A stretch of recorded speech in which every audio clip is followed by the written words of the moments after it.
Some secrets are buried so deep that no one looks for them. Not because people aren't curious, but because the people who could have spoken were never given the right to be believed.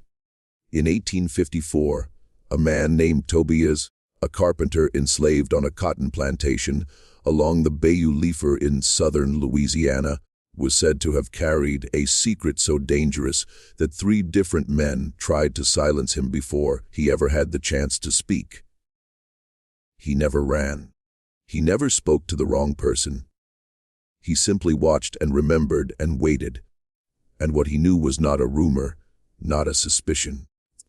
It was something he had seen with his own eyes in a place no one was supposed to enter on a night when the Hafford plantation was supposed to be sleeping. What exactly did Tobias see? What was buried inside those walls? And why, when the truth finally began to surface years later, did so many people work so hard to make sure it never reached the light? Stay with us because this story doesn't end the way you think it will before we continue with the story of the Hafford plantation. If you've never been here before, welcome. This channel is dedicated to the darkest, most forgotten corners of American history. Subscribe, turn on the notification bell, and tell us in the comments, where are you listening from tonight? Now let us go back to Louisiana. Let us go back to 1847, and let us begin at the beginning, which was not as most people assumed a beginning at all. The land along Bayou Leafer had a way of absorbing things. Rain fell into it and disappeared. Sound traveled oddly across it. Voices that should have carried died somewhere in the wet air, and whispers sometimes reached farther than they had any right to. Fog came off the water in the mornings, thick enough to muffle the world entirely. And for a few hours each day, a man standing at the edge of the cane fields could believe that the rest of Louisiana simply did not exist. The Hafford plantation sat on approximately 460 acres of that land, bordered to the west by the bayou itself, and to the east by a long, flat stretch of cotton fields that had once been profitable, and was slowly, persistently becoming less so. The main house was not the largest in the parish. There were grander estates farther north, with white columns that could be seen from the road, and iron gates that announced themselves with ceremony. Hafford was more modest in its presentation, though no less deliberate.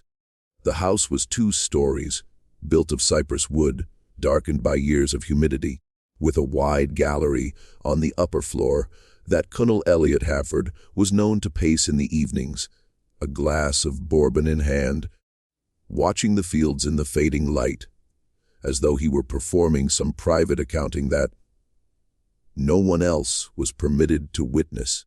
He was not a young man in 1847. He was 51, heavy-set, with the kind of presence that people in that region associated with permanence. The sense that he had always been there and would continue to be there, long after the people around him had worn themselves out. He spoke slowly and chose his words with visible care, as though language itself were a resource that should not be wasted. People who dealt with him in business said he was fair. People who worked for him said he was exacting. People who depended on him said he was necessary. His wife Adelaide Hafford was 44 that year, and she occupied a different kind of space in the plantation's social geography. She was originally from Natchez, the daughter of a merchant family that had done reasonably well in the cotton trade before a series of bad harvests in the late 1830s had redistributed their prosperity to their creditors. She had married Elliot Hafford in 1826 when she was 23 and he was 30, and the marriage had the quality of a business arrangement that had ripened over the years into something more complicated than either party had anticipated.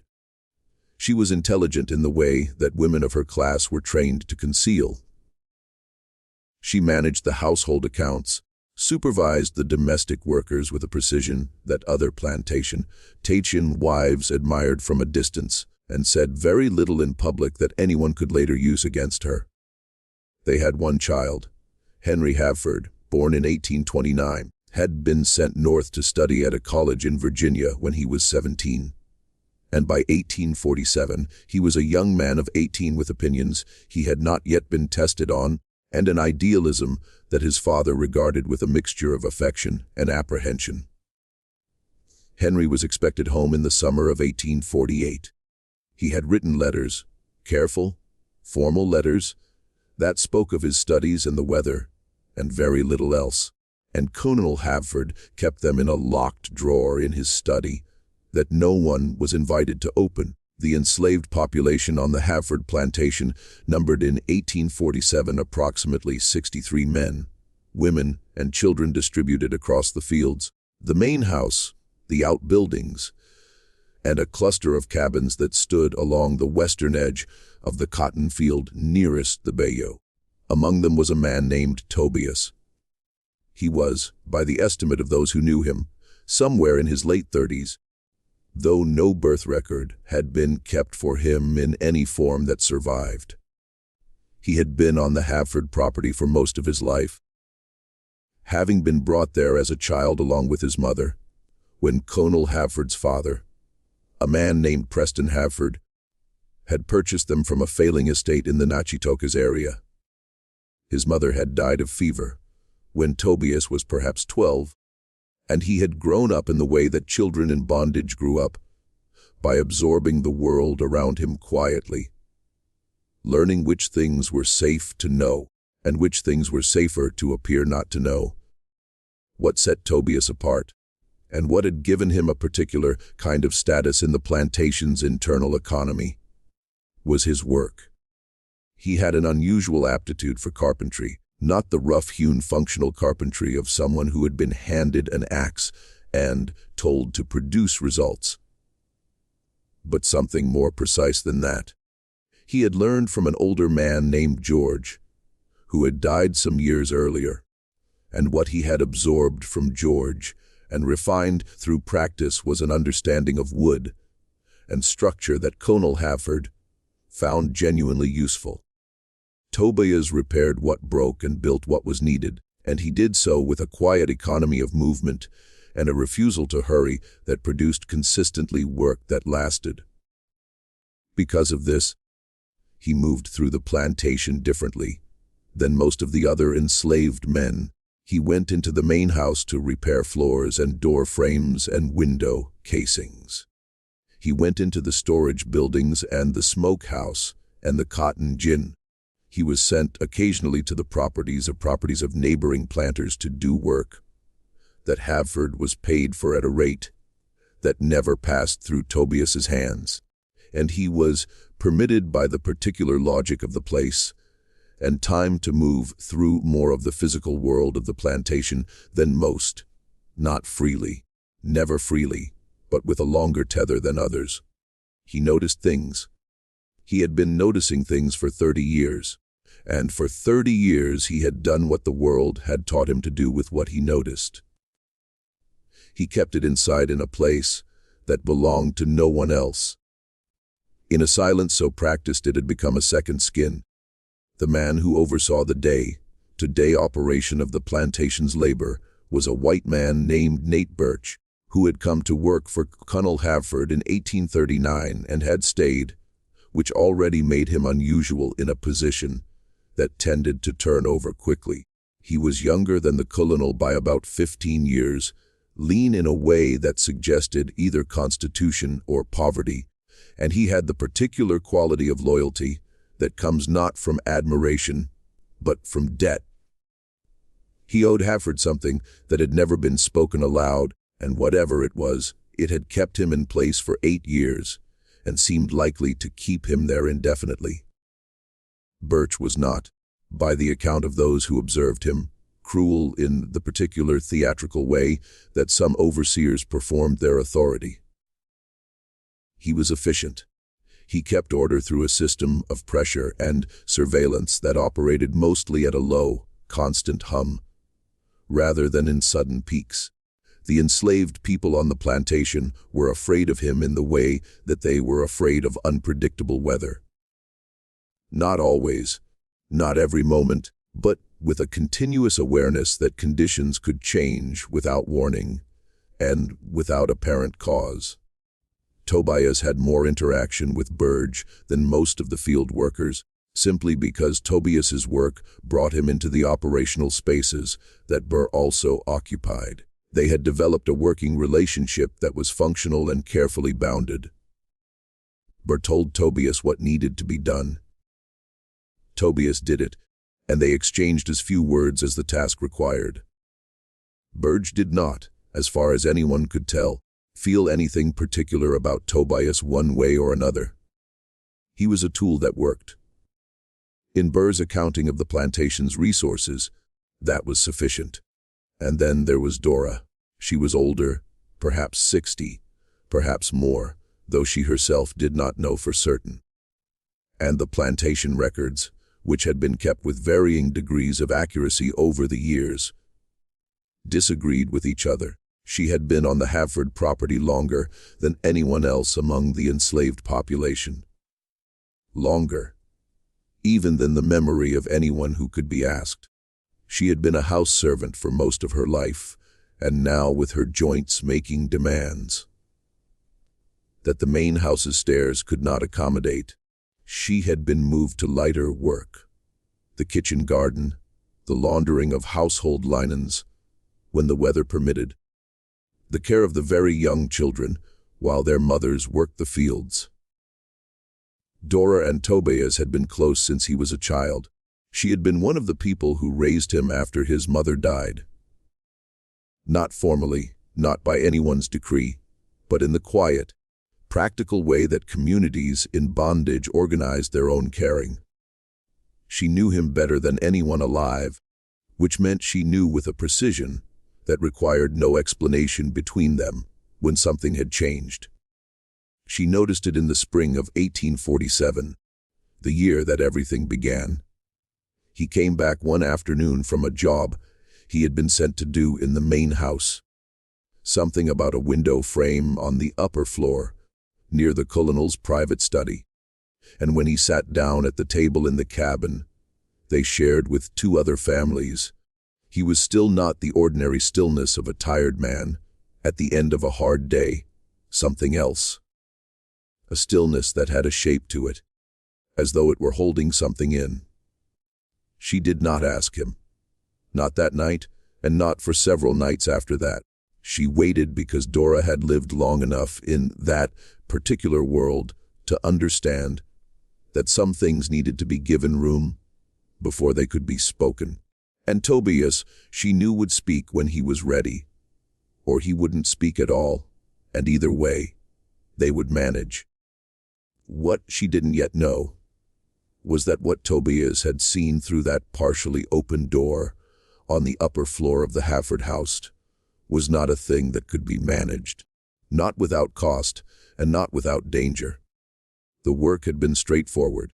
A window frame on the second-floor east corridor had warped with the spring humidity. Louisiana did this to wood with the consistency of a slow tide, and Colonel Havford had told Burr to have Tobias attend to it before the rains came properly and made the warping worse. Tobias had gone up that morning with his tools and the particular focused attention he brought to everything he built or repaired. The corridor was quiet. Mrs. Havford was in the lower part of the house. The colonel was somewhere in the fields. The house staff, two women who worked inside, a man who tended the yard, were elsewhere. Tobias had the upper floor effectively to himself, which was not unusual. People left him alone when he was working. There was something about the quality of his concentration that discouraged interruption. The window frame took most of the morning. He worked carefully, fitting the wood back into its seat, planing the swollen edge where it had caught against the sill, testing the fit 3-4 times before he was satisfied. It was the kind of work that asked for patience rather than strength. and Tobias had patience in a quantity that most people, had they been able to measure it, would have found startling. He was gathering his tools to leave. He was nearly done, needed only to collect the trimmings from the floor and carry everything back downstairs, when he heard voices. They were coming from behind the door at the end of the corridor. That was the colonel's private study. The door was not shut all the way. It had drifted open perhaps 4 in, perhaps a little more, just enough that the voices, though not loud, were traveling through the gap and into the corridor. Tobias did not move toward the door. He was not a man who moved toward things without reason. He stood very still, and he listened because the voices were not simply talking. There was an urgency to them, a quality of compressed tension, like 2 men speaking at the volume of people who know they are alone, but cannot quite bring themselves to speak freely. Even so, one of the voices was Colonel Havford's. The other was Birch's. What they were discussing, what Tobias pieced together in those few minutes, before he gathered his tools, with a silence that he had spent a lifetime perfecting, and moved carefully down the corridor and down the stairs, and out into the open air, was not a thing he had expected to hear. Not from Havford, not in that house on that plantation, with that level of ordinary grinding normally that he had come to understand as the fixed condition of his existence. What he heard was about the books, not books in the literary sense, books in the accounting sense, the ledgers that documented the financial operations of the Havford plantation, the crop yields, the debt payments, the costs of maintaining the property and the people on it, the income from the cotton sales, and the occasional hire out of skilled labor. These books were kept locked in the colonel's study, and no one outside of the colonel himself, and apparently Nate Birch, had regular access to them. What Tobias heard in fragments through a 4-in gap on a humid spring morning in 1847 was that the Havford plantation was not what it appeared to be. The cotton fields were producing. That part was real. He worked in buildings that processed real cotton, saw real bales loaded onto real boats at the Bayou Landing. But the money recorded in those ledgers as income from the cotton was not coming entirely, or perhaps not even primarily from cotton. There was another ledger. This was the phrase that reached him most clearly because Burr said it twice. The other ledger, with the specific emphasis of a man referencing something that both parties understood, but neither wanted to name more directly than necessary. The other ledger, and something about a man in New Orleans named Turo, and a name that Tobias already knew. Calvin Poot, who owned a smaller property about 6 miles to the north along the Bayou Road, and who had been, as far as anyone in the parish knew, struggling badly with debt since the late 1830s. And then, this is what lodged itself inside Tobias in a way that he could not reason or will away. The colonel's voice, lower than before, with a flatness in it that was not like the man's ordinary speech. If this surfaces before Henry comes home, there's nothing to be done. You understand that? Nothing. Burr said something in response that Tobias could not fully hear, and then the colonel again. Then we keep it where it is, the same as we have. Tobias went down the stairs. He went across the yard. He told the man at the door of the kitchen building that the window frame was finished and he would need a piece of cloth to wipe down the frame before the next rainfall. His voice was the same as it always was. His face was the same as it always was. And inside him, something very careful and very still had begun to move. He did not tell Dora immediately. He did not tell anyone. For 3 weeks after that afternoon, Tobias went about his work, repairing a section of fencing along the south field, replacing the rotting boards on the floor of the cotton storage building, building a new workbench for the blacksmith's outbuilding. And he thought about what he had heard. The way a man turns a strange object in his hands in the dark slowly from all sides, trying to understand its shape before committing to any action based on it. What he knew was incomplete.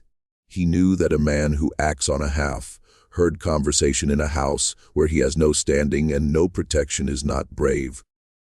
He is, in the arithmetic of that world, simply a problem to be solved. And problems on plantations had a limited vocabulary of solutions. But he also knew the name Tur Road. The reason he knew it was not through any direct connection to New Orleans commerce.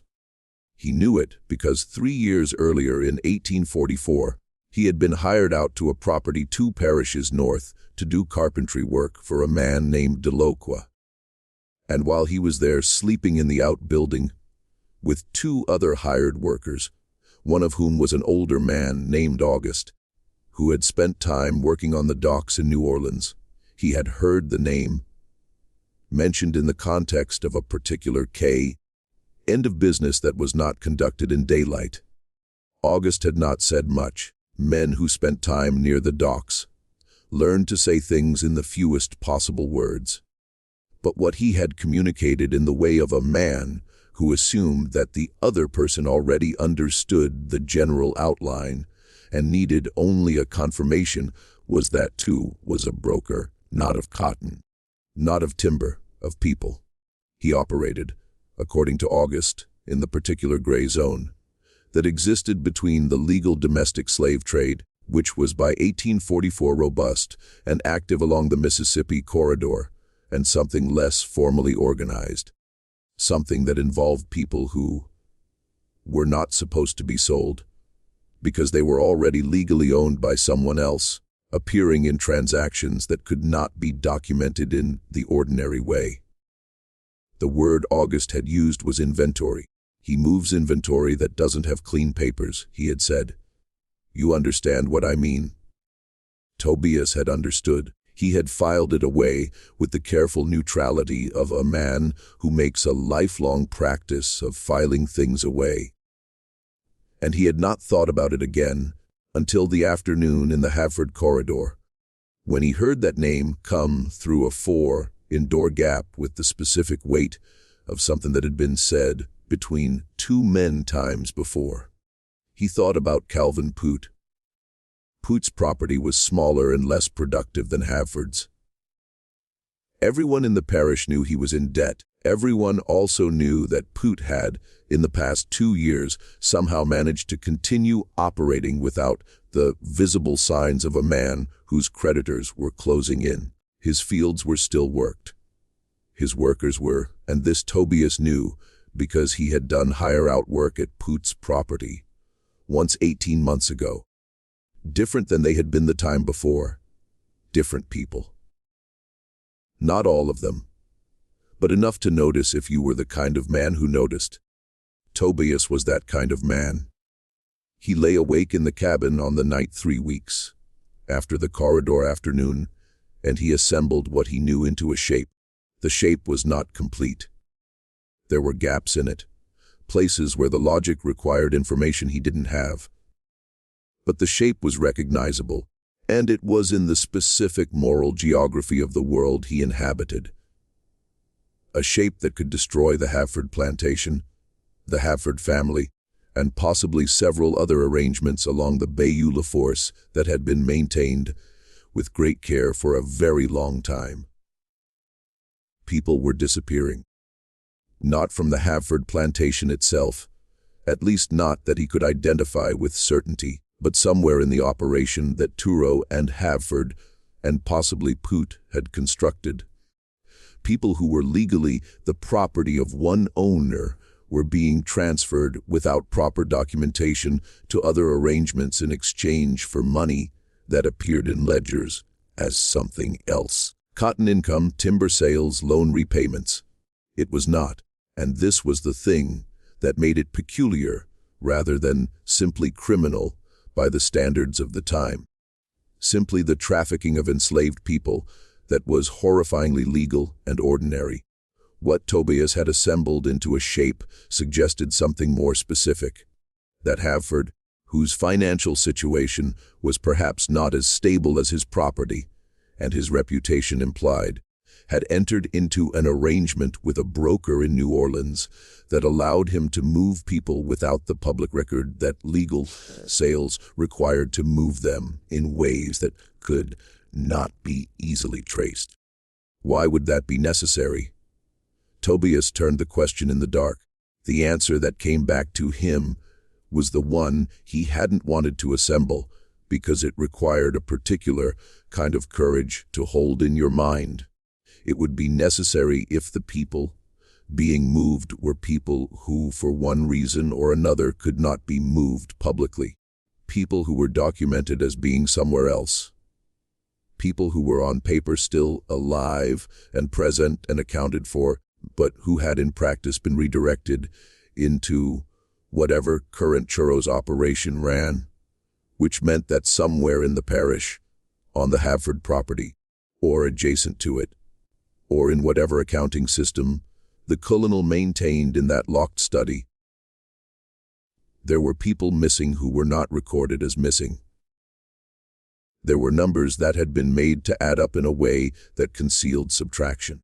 Dora came to sit beside him outside the cabin on a night in late May, when the heat had settled into the kind of a permanence that made sleeping inside feel like a small additional punishment. They sat in silence for a while, which they were good at.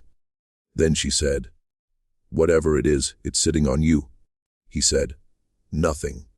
She said, "I'm not asking you to tell me. I'm asking you to be careful." He looked at her for a moment. Then he said, "You remember the name of the woman who was at Poots when I went there in the fall?" Dora was quiet. Then the one who came from somewhere east couldn't speak French. "She was there when I went the first time in the spring of 45. She wasn't there in 46. Dora didn't answer for a long time. Then she said, "People get sold." "They do," Tobias said. "But Poot hasn't sold anyone on record since 42. I heard that from the man at the mill. He talks about things he shouldn't." Another silence. The bayou was audible from where they sat. Not loudly, just a low, continuous movement that had been there so long it barely registered as sound.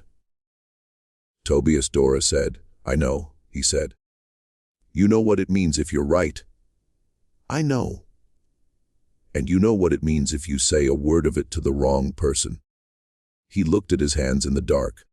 The hands that built things, that fixed things, that had been permitted by their usefulness to move through more of the world than most. "I know that too," he said. They sat there until the night cooled enough to go inside, and neither of them spoke about it again. Not for a long time, but something had shifted in the particular equilibrium of the Affordford plantation that would not shift back. The summer of 1847 passed with the particular slow brutality that Louisiana summers imposed on everyone within them, white and black, free and enslaved, field worker and house servant alike. The heat was not a season so much as a condition of existence, and it had the psychological effect of flattening time, making each day feel both interminable and indistinguishable from the one before it.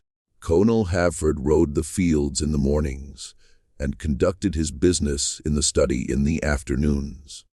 Burr moved through the plantation with his usual efficiency, his presence a low-frequency current that kept things in motion.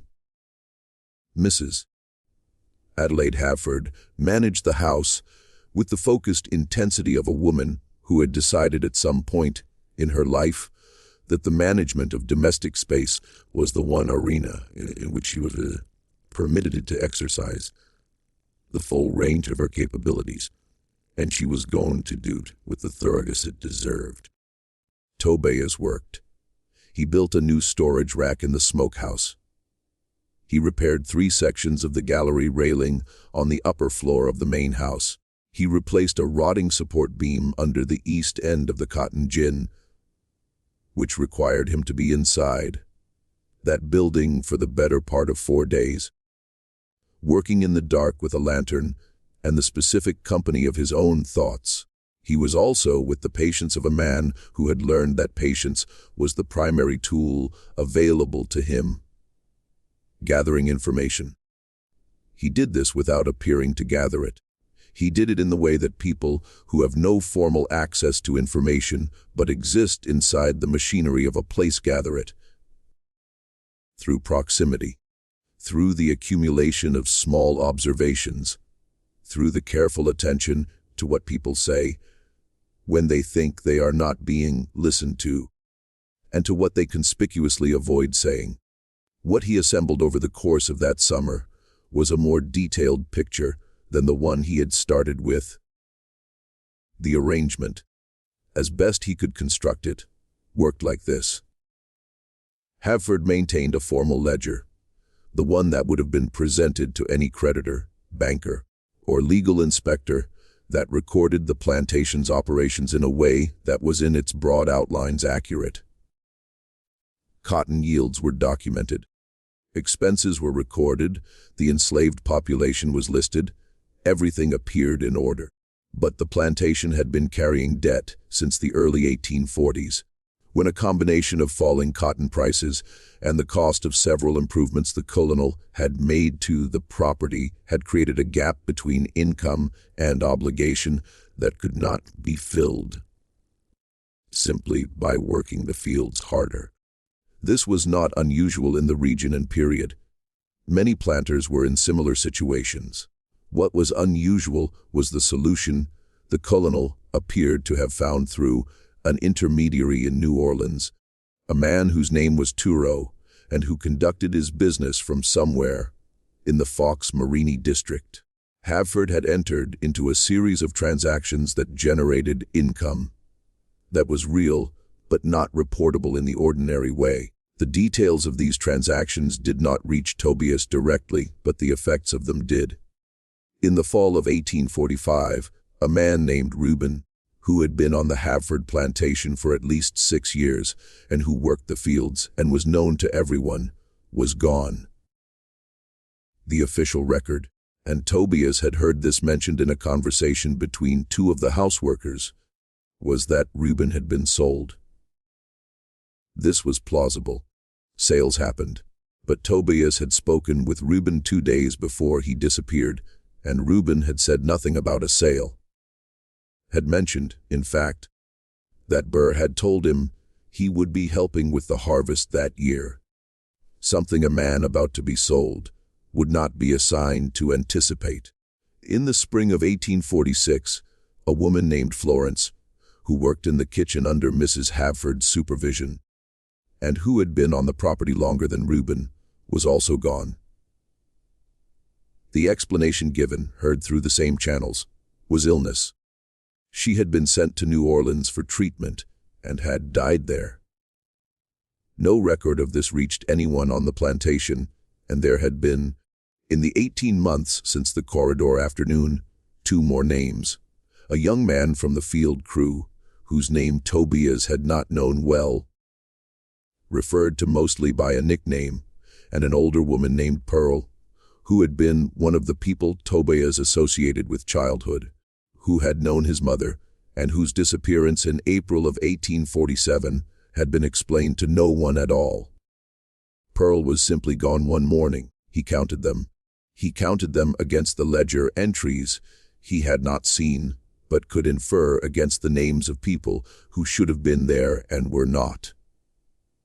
He counted them against the shape he had begun assembling in the dark in the spring, and the shape grew more defined. This was not an explanation he wanted to be correct. He had spent more time than he should have looking for the places where it broke down, the pieces that didn't fit, the possibility that he had assembled something sinister from components that had innocent explanations. But the shape held. Every time he walked around it and looked at it from a different angle, it held. He was sitting with this knowledge in the way a man sits with a stone in his shoe during a long walk, constantly aware of it, unable to remove it, adjusting everything else around it.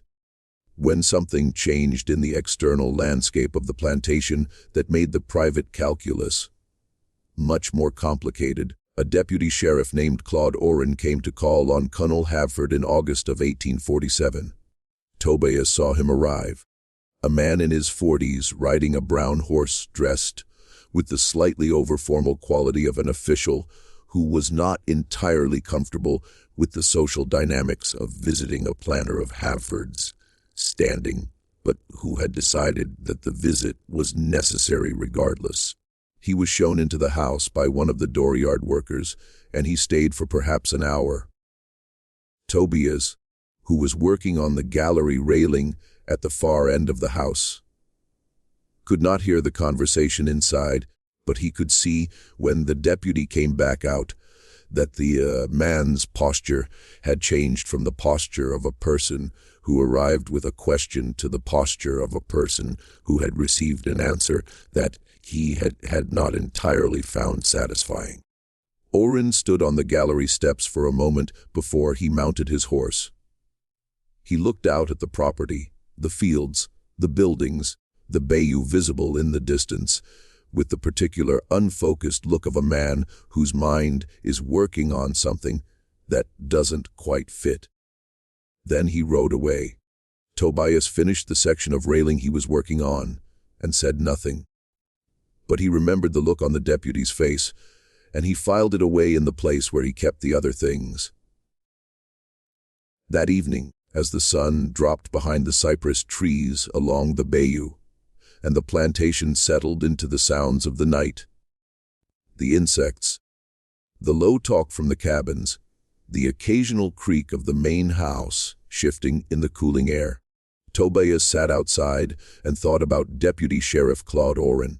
And if you're wondering what a man in Tobias's position could possibly do with what he knew, if you're asking yourself how any of this could come to light without destroying him first, then you're asking the same question Tobias was asking himself. We're going to get to that. But first, if this story is keeping you up tonight, if you're finding yourself leaning in to find out what happens next, leave us a like. It helps this channel more than you know. And drop a comment telling us what you think Tobias should do, because the answer, when it comes, is not what any of us expected. Henry Havford came home in June of 1848.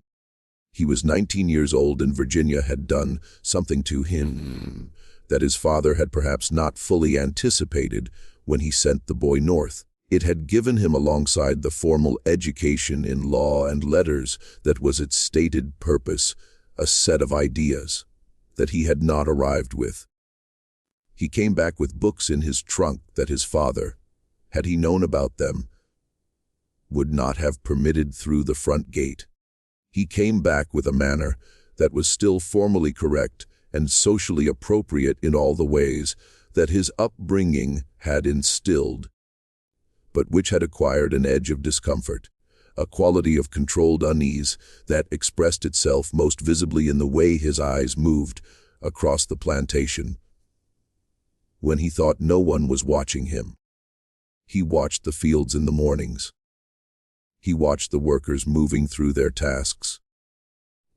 He watched his father on the gallery in the evenings with a careful private attention that Tobias, who was watching Henry the way he watched most things, noticed from the first week. Henry did not speak to the enslaved workers directly in any way that went beyond the ordinary transactional exchanges his position required.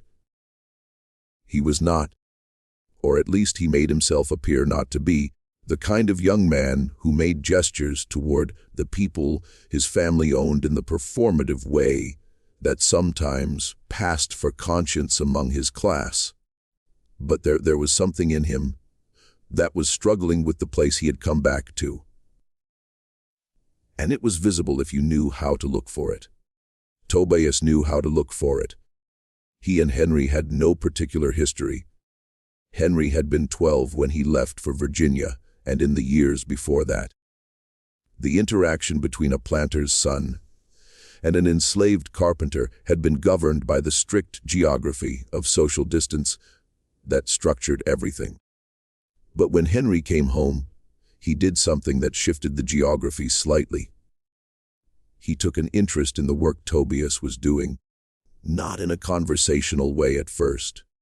He simply appeared occasionally in the vicinity of wherever Tobias was working. A workshop structure he was repairing, a fence line he was resetting, and watched. He did this in the distracted, apparently casual way of someone who happened to be in that part of the property, and had stopped for no particular reason. But the appearances were too regular to be entirely accidental. One morning in July, Tobias was working in the workshop structure behind the cotton gin, building a replacement shelf unit for the storage of tools. Henry appeared at the doorway. He stood there for a moment, then came inside. "How long does something like this take?" he asked. He was looking at the shelf frame. "Depends on the wood," Tobias said. "This one, maybe 2 more days." Henry nodded. He picked up a piece of scrap wood from the bench and turned it in his hands in the way that people who don't know would handle it, with a kind of uncertain curiosity. "You've been here a long time," he said. It was not quite a question. "Most of my life," Tobias said. Henry put the wood down. He was quiet for a moment. Then things seemed he started again. "Is everything?" He stopped again. Tobias worked. He did not look up. He did not help the young man find the sentence he was trying to build, because he had learned over 30 years that helping people find their sentences often resulted in those sentences landing on him in ways he could not predict or control. Henry said never mind and left. But he came back. Over the following weeks the visits became more frequent, not longer. Henry seemed constitutionally unable to stay in one place for more than a few minutes, but more deliberate. He began asking specific questions about the work, how a joint was cut, how a warped board was coaxed back into alignment, why one wood species was chosen over another. These were real questions, not pretexts, and Tobias answered them with the same economy he applied to everything. The answers were accurate and useful, and said nothing that couldn't be said safely. But Tobias was also watching Henry, and what he saw in those weeks was a young man trying to figure out something about the place he had come home to, using the available materials, the work, the conversation, the daily operations of the plantation, as a way of getting at something he could not approach directly. The question was whether Henry knew anything specific, or whether he was simply uneasy in a general way, that the education he had received in Virginia had given him the vocabulary for, but not the resolution. Tobias did not yet know the answer to that question, but he filed the uncertainty away, and he watched, and he waited. What he could not have anticipated was that the answer would come not from Henry, but from the particular intersection of 2 separate threads of investigation that he had been running in parallel, without fully realizing they were connected. The first thread was Deputy Sheriff Claude Oren, who came back to the Hafford Plantation in September of 1848. This time he was accompanied by another man, a man in a dark coat, who was not introduced to anyone on the property and who spent his time during the visit not inside the house, but walking slowly through the outbuildings and the storage structures, looking at things with the specific attention of someone who was using his eyes in a professional capacity. Tobias was working near the storage building when the man in the dark coat came through. The man did not speak to Tobias. He barely acknowledged his presence, but he stopped in the doorway of the storage building for a long moment and looked at the floor, specifically at the area in the back left corner, where there was a section of newer planking that Tobias had installed himself about 8 months earlier on Burr's instructions to replace what Burr had described as rotted-through flooring. Tobias had replaced that flooring. He had done it without asking questions, because asking questions was not something he did in that world. He had removed the old boards, disposed of them as directed, and installed the new ones. The work had taken a day and a half.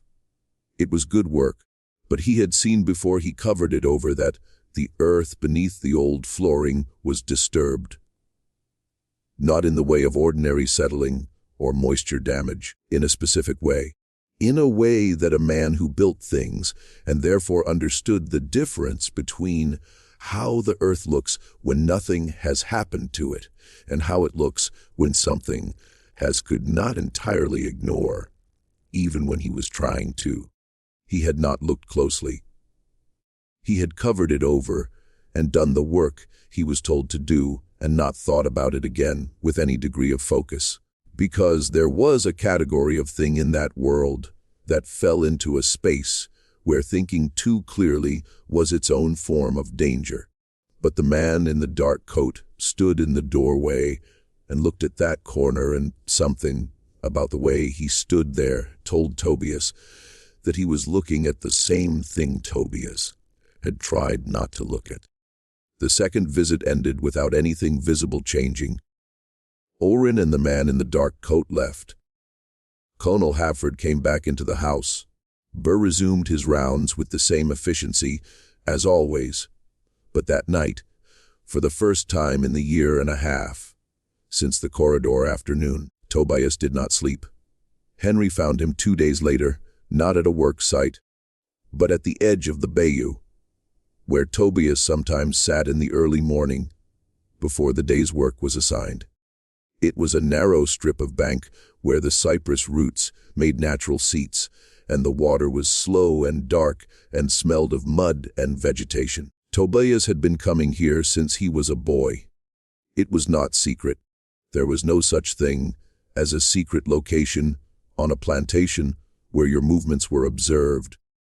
But it was peripheral enough to the daily operations that people generally left him to it. Henry appeared at the top of the bank and stopped. He was dressed for the house, not for riding, and he looked as though he had come with something in mind. He came down the bank and stood near the water's edge without sitting, he said. The man who came with Oren. Tobias said nothing. His name is Ober. He works for the district court in New Orleans. Henry paused. I heard my father and Burr talking last night. Tobias looked at the water. They know he's been to the Poot property twice this year. They know he's been. Henry stopped. He was holding something, trying to decide whether to put it down. Tobias, you've been on this property your entire life. Most of it.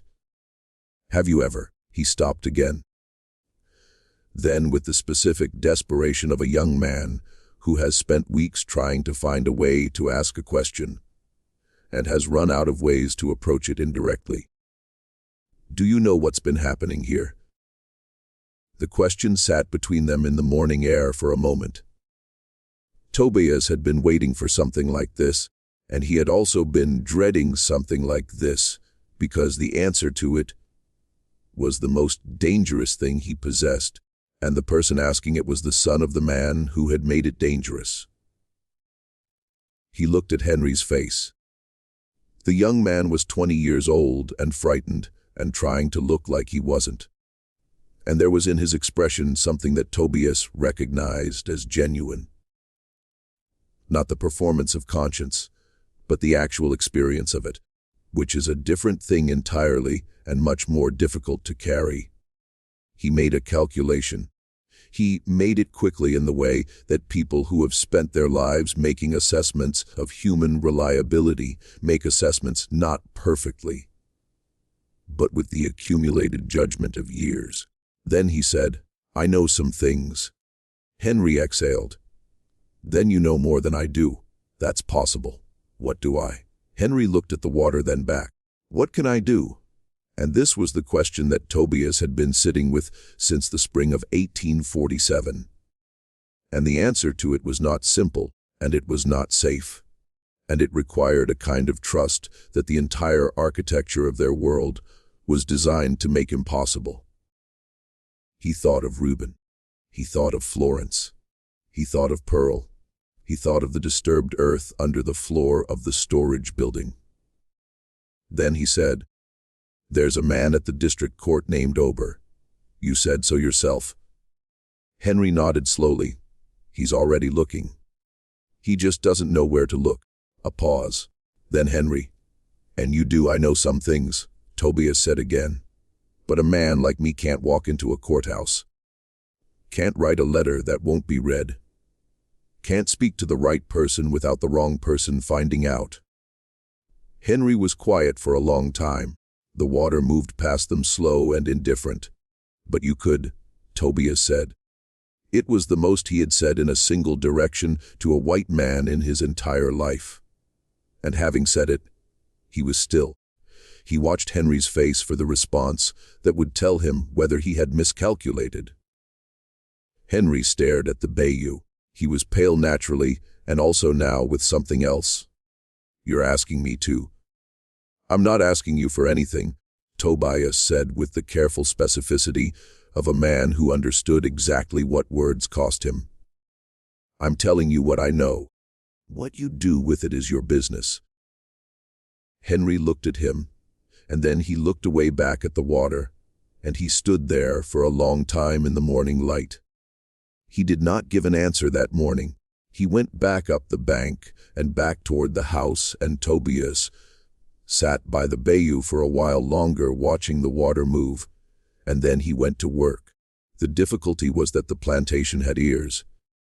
Every plantation did in both directions. The enslaved population developed elaborate systems for understanding what the white world around them was doing and planning, and the white world, with varying degrees of awareness of this, maintained its own surveillance networks. Burr was the most direct expression of this on the Havford property. His rounds, his observations, his management of the labor force included an attention to behavior and mood that was at its core an intelligence operation. He watched for signs of unrest, for communication that seemed to have purpose beyond its surface content, for changes in the dynamic between people. In the weeks following the morning at the bayou, Tobias noticed that Burr was watching him more closely than usual. Not dramatically, not with the overt marking of a man who had identified a specific threat, but with a slight increase in the frequency of his presence at the sites where Tobias was working, and a quality of attention that Tobias had learned to read over years of proximity. The kind of attention that is not yet sure what it is looking for, but has decided that looking is warranted. Something had been said or noticed or inferred. Whether it was about the morning at the bayou specifically, or about some larger pattern, Tobias could not determine. But the feeling of being watched, which was on that plantation a constant low-level condition of life, had sharpened into something more pointed, and he adjusted accordingly. He reduced his movement to the strictly necessary. He worked with extra thoroughness, creating a visible record of a man entirely consumed by his craft. He spoke less than usual, even by his already economical standards, and he waited to see what Henry was going to do. Henry, for his part, was having a visible and audible struggle with something which was its own kind of danger. He was not by temperament a person who could carry something large and say nothing about it, which was precisely the opposite of Tobias, who had spent a lifetime doing exactly that. At dinner, his father apparently made observations about his son's lack of appetite. At the table, on the upper gallery in the evenings, Henry's presence was described by one of the houseworkers, who conveyed this to Dora, who conveyed it to Tobias with the brevity of a woman, saying only what needed to be said, as like a man with a fever that hasn't broken yet. Mrs. Adelaide Havford noticed her son's agitation, and she responded to it in the way she responded to most things. With a brisk, managing pragmatism, she gave him tasks. She sent him to meet with the mill operator on the Bayou Road to collect correspondence from the post office in the nearest town to conduct the kinds of small administrative errands that kept a young man occupied and visible and inside the ordinary operations of the plantation.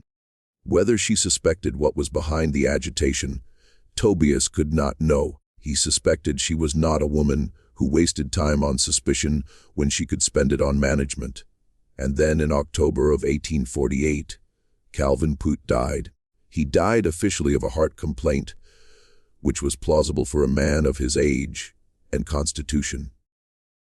The announcement reached the Havford plantation within 2 days, carried by the ordinary networks of parish communication, the mill, the post office, the road traffic between properties.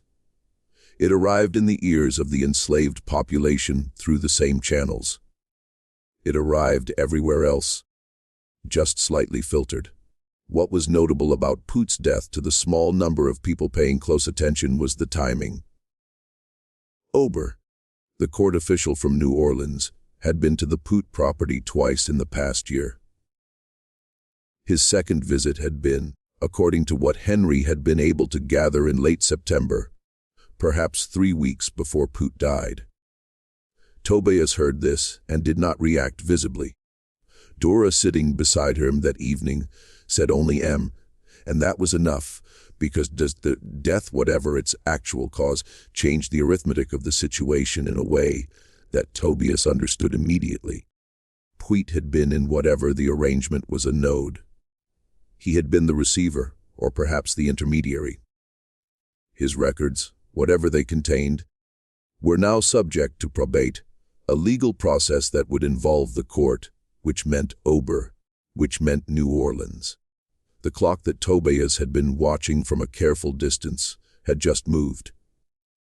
He made a decision that night, not an easy decision, and not a safe one, but the kind of decision that a man makes when he has run out of time to continue deliberating, and the cost of inaction has begun to exceed even the cost of action. He found a way to speak to Henry again. It was not at the Bayou this time. It was at the workshop building under the cover of Henry's established habit of stopping by to observe the work. A habit that Burge had noted, but had categorized, apparently, as the eccentric intellectual interest of a young man who had come back from school with too many ideas and not enough practical outlet for them. Henry was examining the wood grain on a piece of cypress. Tobias was preparing when Tobias, without looking up from his work, said quietly, "Poot kept records." Henry glanced at him. Not the official ones, other ones. Tobias smoothed a plane across the wood surface. A man like Poot, in the kind of arrangement he was in, keep something.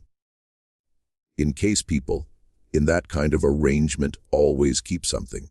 How do you know that? Because the colonel keeps something too. There's a second ledger. I heard him say so. Henry was very still. Poot is dead. His property goes to court. If Ober is looking, he'll find it. Only if he knows to look in the right place. Tobias set down the plane. He looked at Henry directly, which was itself an unusual thing between them. Poot's wife is still alive.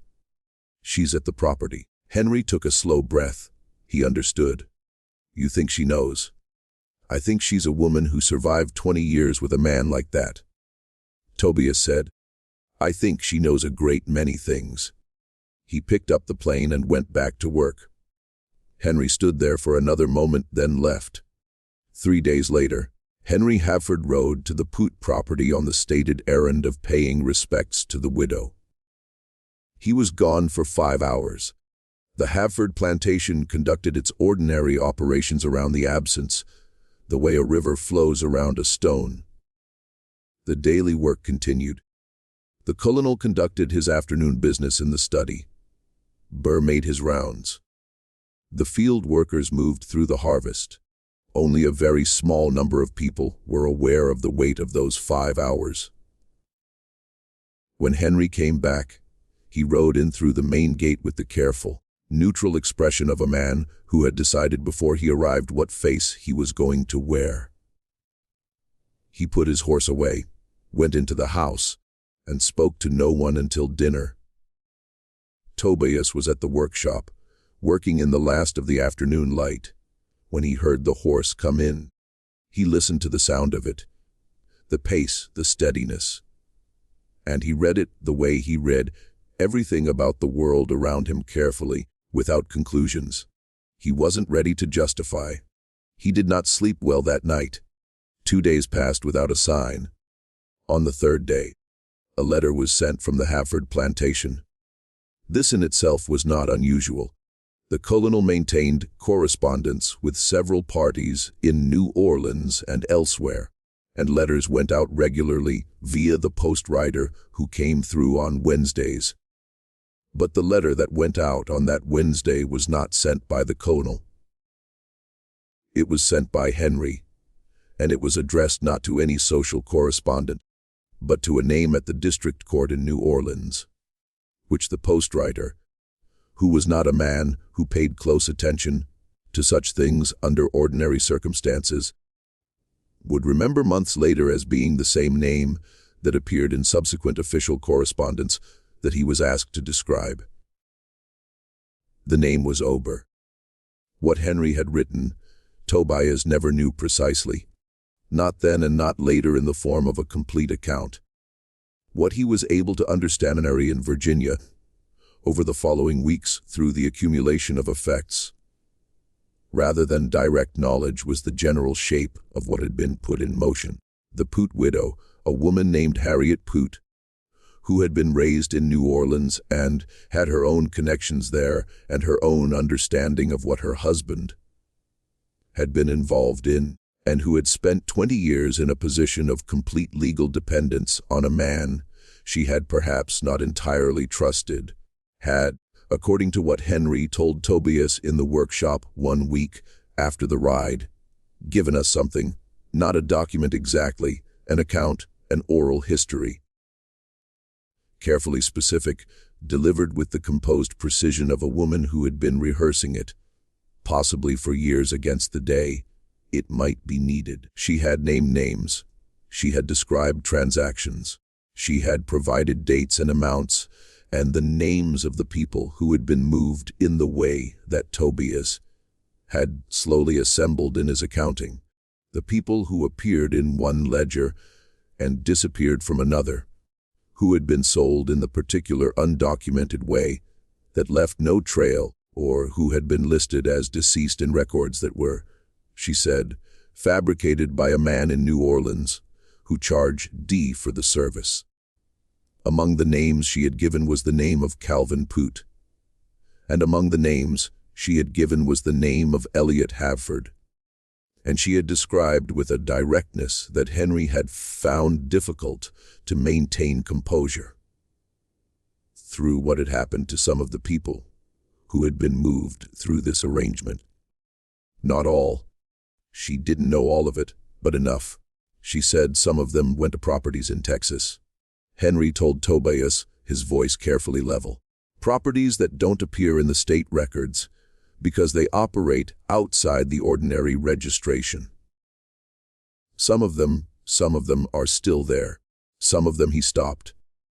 Tobias was working, he did not stop working. Some of them, Henry said, she said that when people became problems, when they started asking the wrong questions or refusing to cooperate, there were people in Turo's operation who handled that. She didn't use a specific word for it. She didn't need to. The disturbed earth, the storage building floor, the new planking that Tobias had installed 18 months ago. He did not say anything about that. He would not say anything about that to Henry because what Henry needed to do next did not require that specific detail, and adding it would either paralyze the young man further or push him into action that was too visible and too loud. What Henry needed to do next was simple, practical, and already in motion. He had sent the letter, and now they waited. The response came in early December of 1848, faster than Tobias had expected. Ober, together with 2 colleagues from the district court, arrived at the Plantation on a Tuesday morning. Not for a visit, not as guests, but in the official capacity of men with a legal instrument that gave them the authority to inspect certain documents on the property. This instrument had been obtained from a judge in New Orleans in response to a submission that Ober had apparently been building for some time, and that had now received enough additional material to cross the threshold of what the court required. Colonel Havford received them on the front gallery. Tobias, who was working on the far end of the cotton gin, could see the gallery from where he stood. He watched Havford's posture, the way the man who had stood on that gallery for decades, whose presence on this land had the quality of bedrock, adjust to the arrival of something he had not been able to prevent. The inspection lasted most of the day. Birch disappeared from the property sometime in the late morning. He rode out on the river road and did not return that day or the next day or the day after that. Mrs. Adelaide Havford remained in the house throughout the inspection. She spoke to no one, not to the court officials, not to the house staff. One of the workers who saw her during the afternoon described her as sitting in the parlor with her hands folded in her lap and her face arranged into an expression of perfect fixed composure, as though she were waiting for a rain to pass. What the court officials found in the colonel's study, what they took away in a leather case that evening, Tobias would learn only in fragments over the following months through the same channels that had brought him everything else. But the fragments were sufficient. 2 ledgers, the official one and the other one, the one Burr had referred to in the corridor conversation nearly 2 years earlier. And within the second ledger, a record of transactions that corresponded in date and in amount to a set of corresponding records that Ober had been piecing together from the New Orleans end of the operation since his first visit to the Put property in 1847. The picture that emerged from these 2 sets of records matched against each other was not complete. It would never be complete. Some of the documentation had been destroyed. Some of the people who could have testified were gone in the irreversible sense, and the legal architecture of 1848 Louisiana was not constructed to deliver the specific kind of justice that the situation by any ordinary human standard demanded. But it was enough to do what a second ledger found in the hands of a planter with a record of falsified transactions and a set of corresponding records in New Orleans, and a dead business partner whose widow had decided she was done keeping the secret. It was enough to do what those things could do within the bounds of what the law of the place and time permitted. Colonel Elliot Havford was arrested in February of 1849. The charge was fraud, financial fraud, the falsification of records, the conduct of transactions that violated the terms of certain financial instruments he had signed, the concealment of assets from creditors. These were the charges that the legal system of the time could support. They were not all that had been done. They were not close to all that had been done, but they were something that could move through a courthouse, be argued before a judge, produce a verdict. The larger part of what had been done, the part that existed in the disturbed earth, in the missing names, in the people who had been redirected through Turo's operation into arrangements that no court document fully addressed, was acknowledged only obliquely in the investigation's findings as evidence of irregular practices in the management and disposition of the plantation's bonded lab, or to be referred for further examination. The further examination would take years and would be conducted with thoroughness that an institution thoroughly compromised by the thing it was examining could manage, which was not very much. But some things happened. In the spring of 1849, a court inquiry in Louisiana resulted in the forced dissolution of the Havford plantation as a legal entity. The property was placed under the administration of a court, appointed overseer, pending the resolution of the fraud case and the examination of the secondary claims. Several people who had been documented in the second ledger as having been transferred through Turo's operation were identified in subsequent investigations of properties in Texas and Mississippi. Not all of them, not most of them, but some. Turo himself was arrested in New Orleans in 1849. He was convicted on reduced charges in 1850 and served a period in prison before the matter was concluded in a way that satisfied no one who had followed it closely. Nate Birch was never found. The Havford Plantation operated in its diminished legal form for another 2 years under the court administration. The cotton fields were worked through the 1849 and 1850 seasons by the people who remained, the 63 who had been there before, minus the ones who had been taken, minus the ones who were recovered, minus the ones who were never fully accounted for. Tobias was among those who remained. He continued to work as a carpenter because that was his skill, and because skills do not dissolve with changes in the legal status of the entity that has been exploiting them. He repaired what needed to be repaired. He built what needed to be built. He moved through the daily life of the place with the same economy and attention that had defined his life there for as long as he could remember. He and Dora spoke about it once in the spring of 1850, in the way they had always spoken about things, not at length, not with the fullness of everything that was in them to say, but with the specific density of people who understood each other well enough to let a few words carry the weight of many, she said. Was it worth it? He thought about it for a moment. He thought about the names.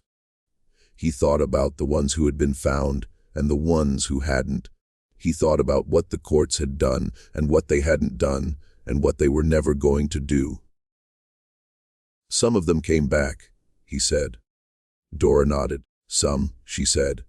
It was not a triumphant conversation. It was not a victorious conversation. It was the conversation of two people who had lived inside a particular kind of darkness for a very long time, and were permitted by the small and specific margin of what had actually occurred to acknowledge that something had shifted, however incompletely, however imperfectly, in the direction of the world being slightly less dark than it had been. Henry Havford left Louisiana in the summer of 1849. He went back north, and then, according to what reached the property, through the usual channels went further west.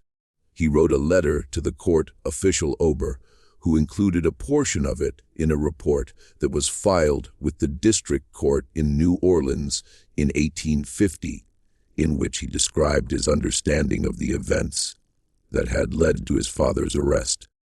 The letter was formal and careful, and included nothing that could not be verified. It said nothing about a morning at a Bayou bank or a workshop conversation or a carpenter who had been watching and waiting and keeping a silence that had cost him more than any ledger could measure. Henry's name appeared in public records in Missouri in 1853 and in a census record in Kansas in 1860, and then it did not appear again in any form that anyone later looking for it was able to identify. The Havford Plantation property was sold at court auction in 1851. The buyer was a man from Baton Rouge who renamed it and attempted to continue cotton production through the mid-1850s with diminishing results.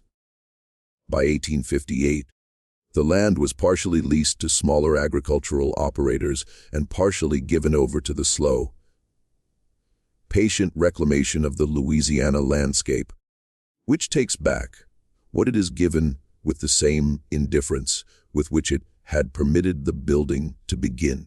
The main house stood through the 1850s and then through the Civil War, which came and altered the parish along the Bayou Loire with the same comprehensive violence it applied to everything else in Louisiana. By the time anyone who had known the Havford Plantation in its operational years was old enough to look back on it with the perspective of elapsed time, The physical structures had changed enough that the old shape was difficult to find in the new one. Colonel Elliot Havford was convicted in 1850 on 3 counts of financial fraud and 1 count of falsification of legal records. He was sentenced to a period of imprisonment at the state prison at Baton Rouge, where he died of illness in 1853. He was 67 years old. The conviction was noted in the New Orleans papers, weepers, with the brevity reserved for people who have committed the category of offense that embarrasses the institution through which they operated, rather than the kind that can be used to clarify it. Adelaide Haverford moved after the conviction to a boarding house in Natchez, where she had relatives. She outlived her husband by 11 years, dying in 1864, the same year that the war made the particular world. She had spent her adult life managing inoperable in the permanent way. She left no account of the events on the plantation, no letters that anyone was able to produce in later examinations of the record.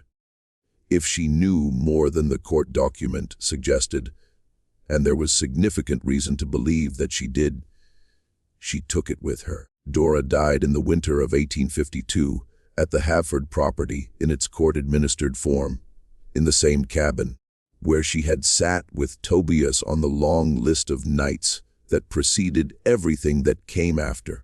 She was buried at the edge of the slave cemetery on the western side of the property in a plot marked with the kind of informal markers, a stone, a piece of cypress wood that the enslaved population had used to mark their dead in the absence of any official record of their living. The records of the investigation, the 2 ledgers, the court filings, the reports from the inquiry into the secondary transactions, were filed at the district court in New Orleans, where they remained for several decades. A portion of them were damaged in a courthouse flood in the 1870s. Another portion were transferred to a state archive in Baton Rouge in the 1890s, where they were cataloged in a general heading for the relevant year range and stored in the way that records of this kind are stored accurately enough to be found by who already knew what they were looking for and inaccessibly to remain in practicals and to rework and technical terms unfound. Tobias. He remained at the property through the court administration and was among the people who were still on the land when the 1851 auction took place. What happened to him after the sale? The available records do not clearly establish.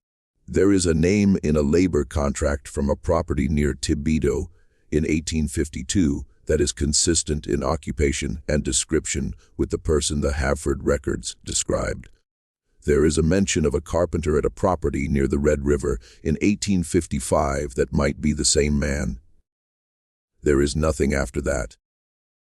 The names of the people who were moved through Turo's operation, the people whose disappearances Tobias had counted and assembled into a shape in the dark, appeared in the court record in partial and fragmentary form. Some were traced. A smaller number were found alive on properties in Texas and Mississippi that were investigated as part of the broader inquiry. Their subsequent histories were not recorded in any centralized way because the legal framework of the period had no mechanism for recording the subsequent histories of people. It had just finished acknowledging it had failed. What the record contains in the language of an 1850 district court finding is a reference to approximately 17 persons whose documented status and actual disposition were found to be in material conflict, which is the legal vocabulary of a system acknowledging in the most deflated possible terms that people had been disappeared by an arrangement built by men who believed for a period of years that they would never be found out. They were found out not entirely, not to the degree that the scale of what was done demanded, but enough, and the person who made enough possible was a man whose name appeared in the court documentation exactly once in a footnote to a deposition given by Hen Hafford, in which the younger man described the source of certain information that had led him to contact Ober at the district court. The footnote read, "Information provided by an enslaved worker on the Hafford plantation identified in the property records as Tobias." One name, one footnote. 30 years of watching and keeping and waiting, and the courthouse gave it a footnote. That is the full weight of what a man in that world could receive for carrying the truth for 18 months, with his life balanced against it, for noticing what the people around him needed not to be noticed, for holding a secret that could have destroyed the plantation and choosing with the particular courage that comes not from freedom, but from the bone-deep understanding that something must be done even when there's no architecture. The fact that make the pause his entire life footnote, but the names were the Ricklandfangen. Some of them came to that, some of them were fun, and the story that we've been that some of them we from research from the routine. The one that the courthouse and the ledgers and the legal proceedings could only partially contain was the story of a man who saw something in a corridor, who kept it for 18 months, who said 6 careful sentences at the edge of a bayou, and who changed what happened. Not everything, not nearly everything, but something. What do you think of this story? Leave your comment below. If you made it to the end of this one, if you're sitting with what Tobias carried, with what was done and what was left undone, then you know what this channel is about. History doesn't always give us justice, but it gives us the truth if we're willing to look. Subscribe, hit the notification bell, and share this with someone who needs to hear it. We'll see you in the next